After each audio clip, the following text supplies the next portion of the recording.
Okay, let's jump right in and talk about a really essential professional skill: how to make great suggestions that actually get noticed. Welcome back to the Gist English Masterclass. Today, we're going to learn exactly how to make suggestions professionally in English, so all those brilliant ideas you have get the attention they really deserve. You know that feeling, right? You're sitting in a meeting and bam, a brilliant idea just hits you. A perfect solution to a problem. But, having the idea, that's often the easy part, isn't it? The real challenge is finding the right words to say it. Because without them, a fantastic idea can end up sounding rude, maybe a bit bossy, or it just gets completely ignored. So today, we're going to change that. It all comes down to one core concept: the spectrum of directness. I want you to think of it like a volume dial for your language. Sometimes you need to turn it up and be loud and clear, and other times you got to turn it down and be a little softer, more subtle. It really all depends on the situation and who you're talking to. So let's start with level 1. Be direct. This is for those times when you absolutely need to be clear and decisive. This is your get-it-done language. So, when do you turn that dial all the way up to direct? Well, you use it when you're in a position of authority, or when a quick decision is just critical. It's also perfect when you have solid data to back up your idea, maybe in a formal report or a proposal. For a really formal, direct suggestion, using a phrase like "I recommend that" is perfect. It's strong, it's professional, and it clearly lays out a plan of action. No confusion there. Here's another way to be direct, but this one's a bit more collaborative. That little word "let's," it includes everyone. It doesn't feel like an order just from you, it's a call to action for the whole team. So yeah, it's direct, but it's also inclusive. Now let's slide over to level 2, build consensus. Honestly, this is the level you're probably going to use most often. It's your go-to for everyday teamwork. The goal here isn't to give an order at all, it's to open up a conversation.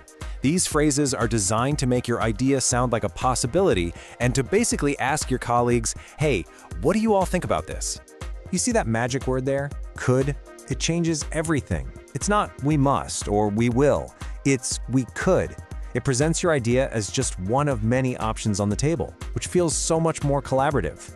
And here's another classic: how about? It's just so natural and friendly, right?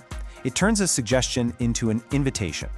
It's absolutely perfect for those informal chats and brainstorming sessions. Okay, now for the most advanced level.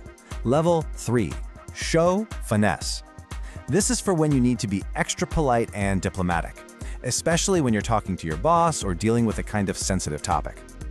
This level is all about emotional intelligence. You use these indirect phrases when you're showing respect to a superior, maybe pointing out a problem without placing blame, or when you're gently guiding someone to discover an idea on their own. This phrase, "I was wondering if," it's fantastic. It makes your suggestion sound like just a small thought that you just had. It's very soft, it's non-threatening, and that makes it really easy for the other person to consider it without feeling pressured.